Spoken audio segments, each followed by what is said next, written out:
दोस्तों, ऐसा कितनी बार हुआ है कि आपके सामने कुछ बुरा हो रहा हो और आपने उस बुराई से बचने के लिए उसे नजरअंदाज कर दिया और अपने रोज के कामों में लग गए।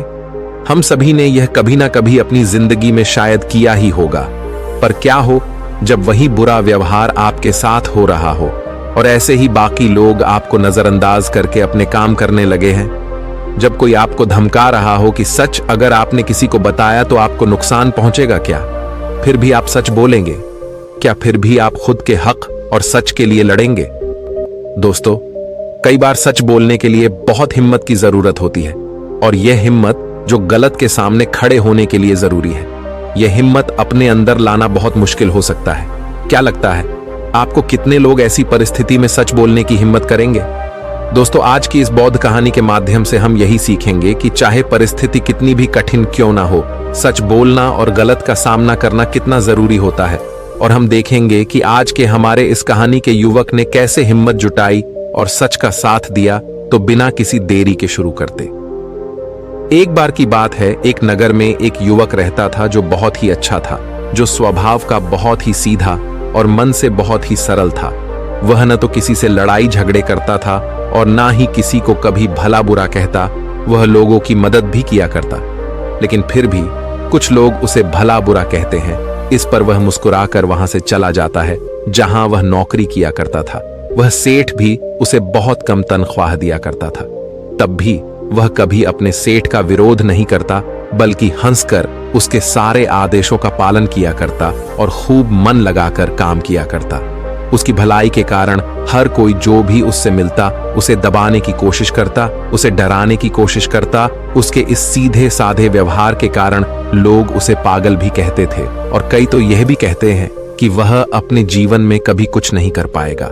यह तो बहुत ही सीधा है और आज के जमाने में इतना सीधा होना भी अच्छी बात नहीं है। वह युवक गरीब था, लेकिन वह कभी किसी से शिकायत नहीं करता था।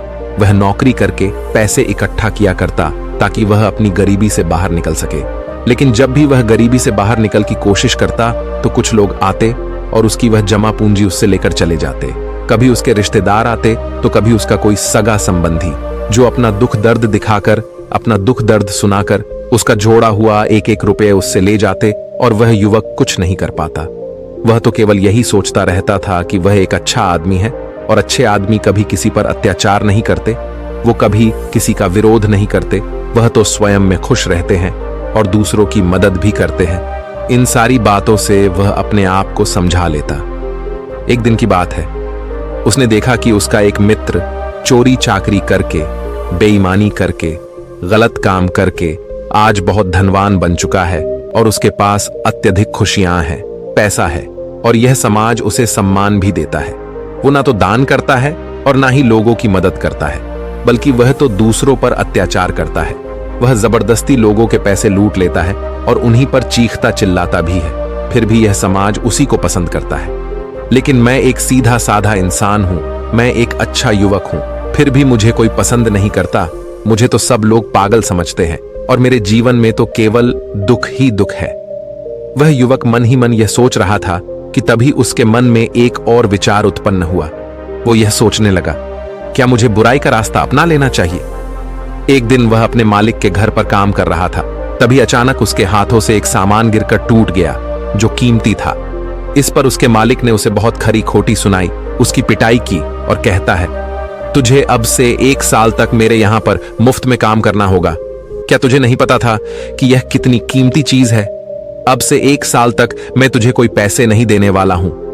वह युवक रो रहा था, गिड़गिड़ा रहा था, लेकिन उसके मालिक ने उसकी एक नहीं सुनी। वह रोता हुआ अपने घर जा रहा था। उसी रास्ते से एक बौद्ध भिक्षु भी गुजर रहे थे।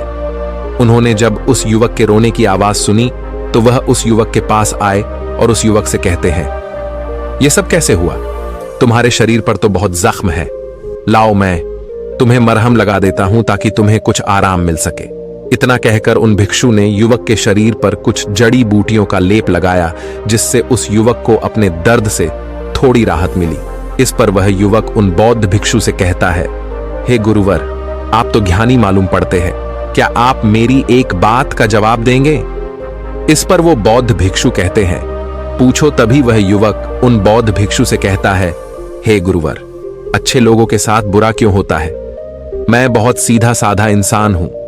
मैंने कभी किसी का बुरा नहीं किया, ना ही मैंने कभी किसी को अपशब्द कहे, बल्कि जो भी मेरे पास मदद मांगने आता है मैं उसकी मदद भी कर देता हूं। लेकिन अब तक मेरे साथ कभी कुछ अच्छा नहीं हुआ। मैं हमेशा दुख में जीता हूं, जबकि इस दुनिया में ऐसे बहुत सारे बुरे लोग हैं जो अपना जीवन सुखी सुखी जी रहे हैं, जबकि वह लोगों को लूटते हैं, लोगों के पैसे छीन लेते हैं, लोगों पर अत्याचार करते हैं। फिर भी समाज उन्हीं को पसंद करता है, उन्हीं का सम्मान करता है। आखिर ऐसा क्यों होता है? ऐसे में क्या हमें भी बुराई का रास्ता अपना लेना चाहिए? क्या हमें भी बुरा बन जाना चाहिए? उन भिक्षु ने उस युवक की सारी बातें ध्यानपूर्वक सुनी। उसके बाद वह उस युवक को जवाब देते हुए कहते हैं, भंते, जिसके कर्म बुरे हैं उसके कर्म का फल उसे अवश्य मिलेगा, और वह अवश्य रूप से बुरा ही होगा। जिसके कर्म अच्छे हैं उसे भी उसके अच्छे कर्मों का फल अवश्य मिलेगा, और वह आवश्यक रूप से अच्छा ही होगा। तभी वह युवक उन गुरुवर की बात काटते हुए कहता है, हे गुरुवर, क्या आप जो कह रहे हैं वह सच है? क्या मैं आप पर भरोसा कर सकता हूं? क्योंकि इस दुनिया में तो मुझे सब उल्टा ही नजर आता है। मुझे तो अच्छों के साथ बुरा और बुरे के साथ अच्छा ही होते हुए नजर आता है। इस पर बौद्ध भिक्षु उस युवक से कहते हैं, भंते, जैसा मैंने कहा वह बिल्कुल सत्य है, और आने वाले समय में यह तुम अच्छी तरह से जान भी जाओगे। इतना कहकर वह बौद्ध भिक्षु वहां से चले गए।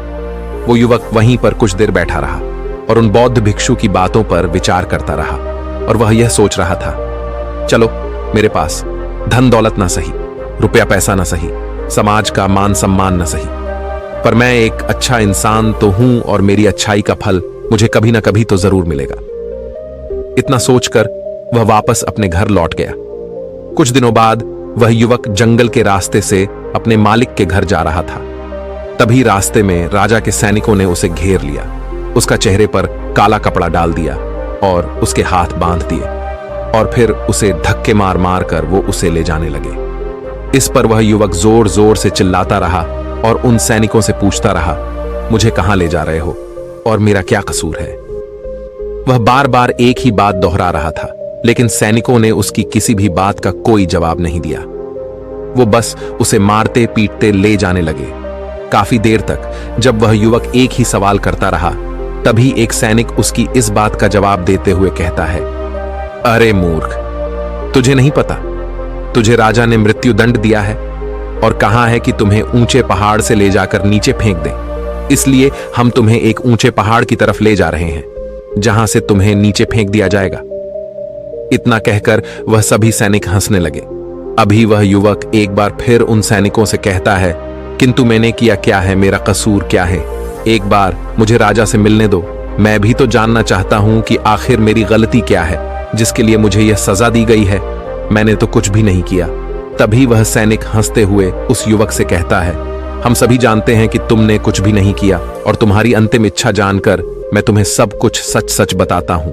तो ध्यान से सुनो। दरअसल बात यह है कि राजा ने आज सुबह ही चोर को मृत्यु दंड दिया था और हमें उसे पहाड़ी से ले जाकर नीचे फेंकना था। लेकिन वह चोर बहुत चालाक था।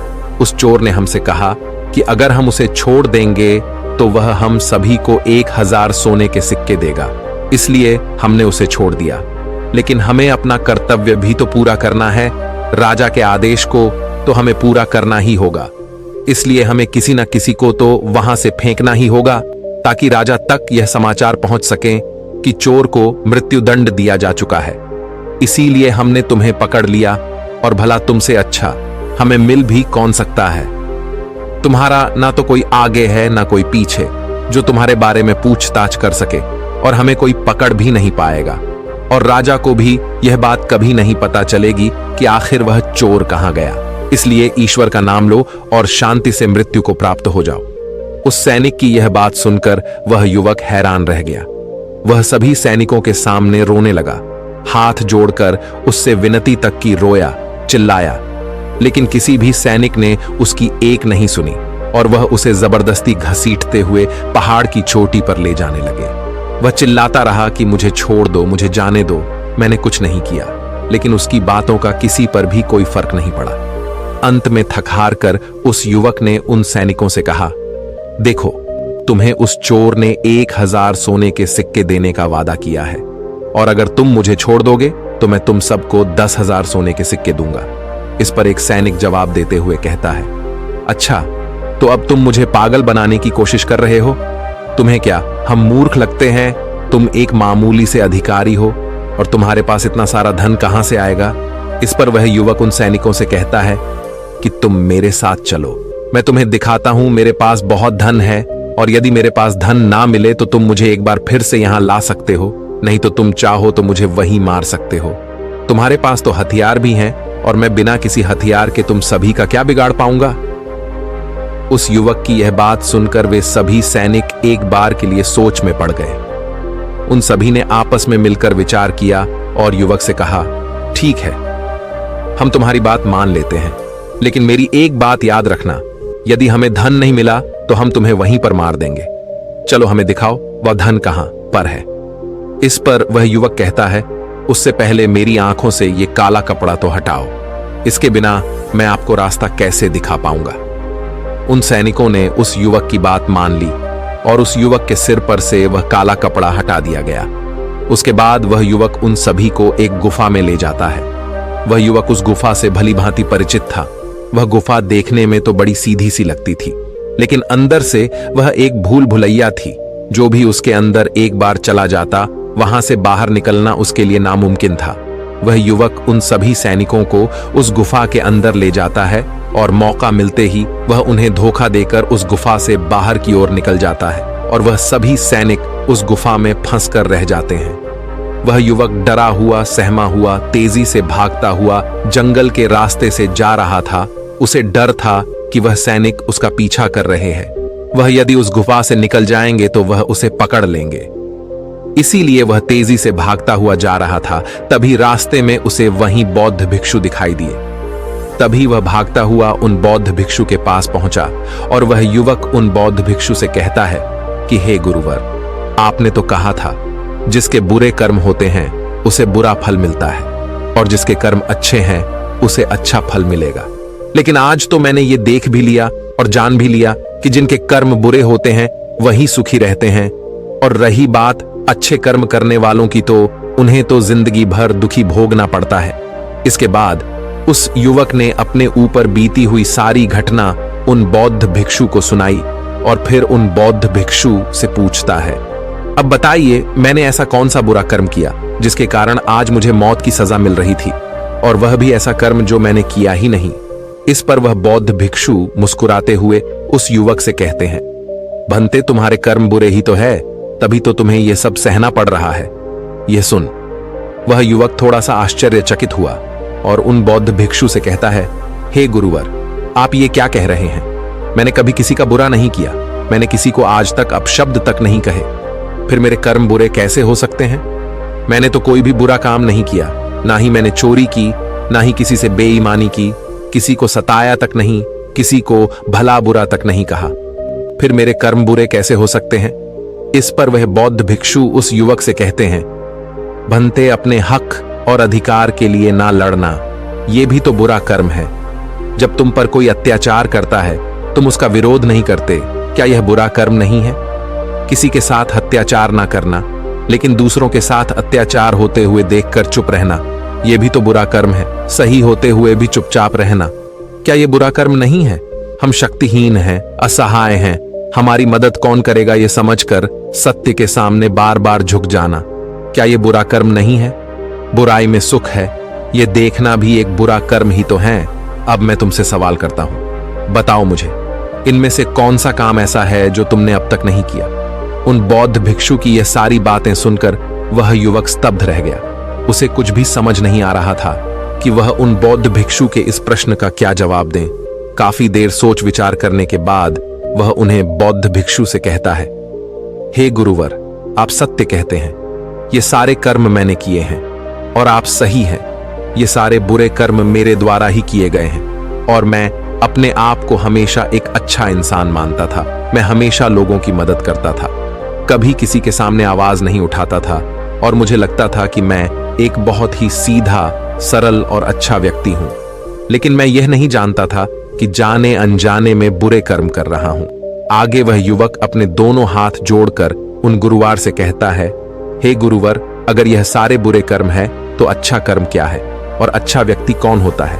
इसका जवाब देते हुए वह बौद्ध भिक्षु उस युवक से कहते हैं, भंते, जो हमेशा सत्य के साथ खड़ा रहता है, जो लोगों की मदद करता है, ईमानदारी से अपना कार्य पूरा करता है, जो विनम्र हैं लेकिन कमजोर नहीं, जो अपने आप पर गर्व कर सकता है लेकिन अहंकार नहीं, जो बुराई को नहीं सह सकता लेकिन अच्छाई के लिए हमेशा प्रयासरत रहता है, जो आलस्य नहीं करता और अपने जीवन को अपने नियंत्रण में रखता है, जो निडर रहता है।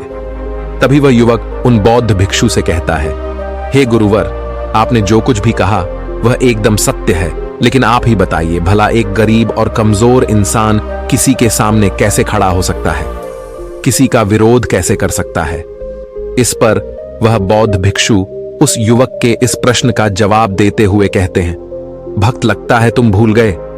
अभी कुछ देर पहले ही तुमने उन सैनिकों के सामने खड़े होकर अपनी सूझबूझ से अपना जीवन बचाया है। व्यक्ति को हमेशा अपने मन से शक्तिशाली होना चाहिए, क्योंकि यह जीवन हमेशा नहीं रहता। डरते हुए जीवन जीने से अच्छा है, निर्भय होकर एक दिन खुलकर जी लो। तभी वह युवक उन गुरुवर से कहता है, हे गुरुवर, आपकी सारी बातें सत्य है, लेकिन फिर भी यदि किसी के सर पर मौत मंडरा रही हो तो वह व्यक्ति अपनी जान बचाने के बारे में तो सोचेगा ही, और मैंने भी तो वही किया। लेकिन अब जब मैं आपके सामने खड़ा हूं तो मेरे भीतर वो क्षमता नहीं है, मेरे भीतर वो हिम्मत नहीं है कि मैं किसी का विरोध कर सकूं, किसी के सामने खड़ा हो सकूं। तभी वो बौद्ध भिक्षु मुस्कुराते हुए कहते हैं, तो ठीक है, तुम यहीं पर इंतजार करो, वह सैनिक कभी भी उस गुफा से निकल आएंगे और तुम्हें ढूंढ ही लेंगे, और अवश्य ही वह तुम्हें पकड़कर उस पहाड़ की ऊंचाई से फेंक देंगे और तुम कुछ नहीं कर पाओगे, क्योंकि तुम तो अपने आप को कमजोर समझते हो। तुम अपने आप को एक अच्छा व्यक्ति मानते हो, क्योंकि तुम किसी को सताते नहीं। लोग भले ही तुम्हें सता सकते हैं, और वह इसलिए क्योंकि तुम लोगों की सहानुभूति चाहते हो। आगे बौद्ध भिक्षु उस युवक से कहते हैं, बेटा, मेरी एक बात हमेशा याद रखना, हमें मजबूत होना चाहिए, सहानुभूति का भूखा नहीं। और यह बात सुना सुनाकर अगर तुम लोगों से सहानुभूति मांगोगे तो तुम्हें सहानुभूति तो बहुत मिलेगी, लेकिन न्याय कभी नहीं मिल पाएगा। और न्याय लेना, न्याय के लिए न लड़ना, अपने ऊपर अन्याय करने जैसा होता है। तभी वह युवक उन बौद्ध भिक्षु से कहता है, हे गुरुवर, आप जो कह रहे हैं वह सत्य है, लेकिन मैं न्याय मांगने किसके पास जाऊं? कौन मेरी सुनेगा? वो बौद्ध भिक्षु जवाब देते हुए कहते हैं, बेटा, तुम राजमहल जा सकते हो और राजा के सामने न्याय की गुहार लगा सकते हो। इस पर वह युवक डरते हुए उन बौद्ध भिक्षु से कहता है, नहीं नहीं गुरुवर, भला राजा के सामने मैं कैसे खड़ा हो पाऊंगा? उनके सामने मेरी क्या औकात? मुझ में इतनी हिम्मत नहीं कि मैं राजा के सामने जाकर खड़ा हो पाऊं। यदि उन्हें क्रोध आ गया तो वो मुझे मृत्यु दंड दे देंगे। तभी वह बौद्ध भिक्षु मुस्कुराते हुए उस युवक से कहते हैं, बेटा, तुम्हें मृत्युदंड तो मिल ही चुका है। भले वो राजा ने ना दिया हो, लेकिन सैनिकों ने तो तुम्हें मृत्युदंड दे ही दिया है। इतना कहकर वह बौद्ध भिक्षु वहां से अपने मार्ग में आगे की ओर चल पड़े। वह युवक वहीं पर खड़े खड़े उन बौद्ध भिक्षु की बातों पर विचार कर रहा था, और फिर तभी अचानक उसे किसी के आने की आवाज सुनाई दी। वह चुपचाप उन झाड़ियों में जाकर छुप गया। रात होने को थी, जिस कारण उन झाड़ियों में किसी को कोई नजर नहीं आया। उस युवक ने रात भर वहीं गुजारी, और वह रात भर केवल यही सोचता रहा कि आखिर वह क्या करे। क्या वह अपना जीवन डर के जिए, या फिर वह वैसे ही बुरा बन जाए जैसे उसके मित्र बन चुके हैं? तब शायद वह अपने प्राण बचा सके। आखिरकार काफी देर सोच विचार करने के बाद उसने यह तय किया कि वह एक अच्छा आदमी बनकर ही रहेगा। अगले दिन सुबह सुबह उसने हिम्मत की और राज दरबार पहुंचा। राज दरबार पहुंचकर उसने राजा से न्याय की गुहार लगाई। दरबार लगा और उस युवक को दरबार में पेश किया गया। राजा ने उस युवक से पूछा, कहो, क्या तकलीफ है? किसने तुम पर अत्याचार किया? इस पर वह युवक उन राजा से कहता है, महाराज, मैं आपको उनके नाम तो बता दूंगा, लेकिन जैसे ही मैं उनके नाम बताऊंगा, यहां खड़े सभी लोग मेरे जानी दुश्मन बन जाएंगे, और हो सकता है वह मुझे यहीं पर मृत्यु के घाट भी उतार दे। राजा उस युवक से कहता है, निसंकोच हो जाओ, यह हमारा देश है, यह हमारा राजमहल है, यहां तुम्हें कोई भी कुछ नहीं कर सकता। तभी वह युवक राजा से कहता है, महाराज, मुझ पर इस राज्य के राजा ने अत्याचार किया है और मैं उसके अत्याचार का शिकार हूं। राजा अपराधी है। इस बात सुनते ही राजदरबार में बैठे हुए सभी लोग अपने आसन पर से खड़े हो गए और सभी ने एक आवाज में कहा, राजन, इसे मृत्यु दंड दे दिया जाए। लेकिन राजा ने उनमें से किसी की भी एक नहीं सुनी। राजा ने कुछ देर के लिए सोच विचार किया और उसके बाद वह राजा कहता है, ठीक है, मैं तुम्हारी बात मानने के लिए तैयार हूं, लेकिन अब मैं चाहता हूं कि तुम अपनी बात स्पष्ट करो। आखिर तुम कहना क्या चाहते हो? यदि तुम्हारी बातों से यह स्पष्ट हो गया कि इस राज्य के राजा ने तुम पर अत्याचार किया है, तो उसे उसकी सजा भी अवश्य मिलेगी और वह सजा भी तुम ही सुनाओ। राजा की यह बात सुनकर राज दरबार में उपस्थित सभी लोग अपने अपने आसन पर बैठ गए और उस युवक की बात सुनने के लिए सभी लोग तैयार हो गए। तभी वह युवक राजा से कहता है राजन, कल सुबह आपने एक चोर को मृत्यु दंड दिया था। आपके सैनिकों ने उस चोर को 1000 सोने के सिक्के लेकर उसे आजाद कर दिया है और उसके बदले उन्होंने मुझे पकड़कर पहाड़ी से फेंकने की कोशिश की, लेकिन जैसे तैसे करके मैं वहां से निकल गया। और ऐसा पहली बार नहीं हुआ, बल्कि ऐसा कई बार हो चुका है और पहले भी कई बार कई गरीब लोगों की मृत्यु इसी प्रकार हुई है। और राजा को लगता है कि राजा ने न्याय किया है, लेकिन वह राजा यह नहीं देखता कि उसके आदेश को पूरा किया जा रहा है या नहीं, क्या उसका न्याय पूरा हो रहा है या नहीं। राजा का किया हुआ न्याय किसी के लिए अन्याय बन रहा है। किसी गरीब के घर का दीपक बुझा दिया जाता है और राजा को इसकी भनक तक नहीं। राजा तो केवल अपने जीवन में मस्त है, उसे अपने महल से बाहर निकलने का समय तक नहीं है। वह बाहर निकलकर आम लोगों से मिलता तक नहीं है, उनकी समस्याओं के बारे में सुनता तक नहीं है। वह तो केवल अपने मंत्रियों और अपने अधिकारियों पर निर्भर रहता है। राजन, मेरा राजा तो मुझसे कभी मिला तक नहीं, वो मुझसे बहुत दूर है और मेरी आवाज भी उस तक कभी नहीं पहुंचती। अगर मैं बाहर खड़े उन पहरेदार को कुछ रुपए पैसे देकर अंदर न आता। उस आदमी की यह बात सुनकर राज दरबार में उपस्थित सभी लोग आश्चर्यचकित रह गए। राजा भी यह बात सुनकर बड़ा अचंभित था। तभी राजा ने मंत्री को आदेश दिया और कहा कि सत्य का पता लगाया जाए। मंत्री ने तुरंत ही राजा के आदेश का पालन किया और गुप्तचरों से पता किया कि आखिर यह जो युवक कह रहा है उसमें कितनी सच्चाई है। कुछ घंटों के बाद मंत्री को यह बात पता चल गई कि जो युवक कह रहा है वह बिल्कुल सत्य है और उसने यह बात आकर राजा को बताई। मंत्री राजा से कहता है, हे राजन, यह युवक जो कह रहा है वह बिल्कुल 100% सत्य है। जिसे चोर को आपने कल मृत्यु दंड दिया था, वह चोर तो बाहर घूम रहा था और हमने उसे एक बार फिर से पकड़ लिया है और उसने यह कबूल भी लिया है कि उसी ने सैनिकों को धन दिया था ताकि वह उसे जाने दे।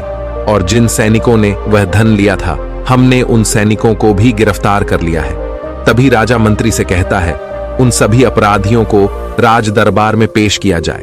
राजा के आदेश पर उन सभी अपराधियों को राज दरबार में पेश किया जाता है।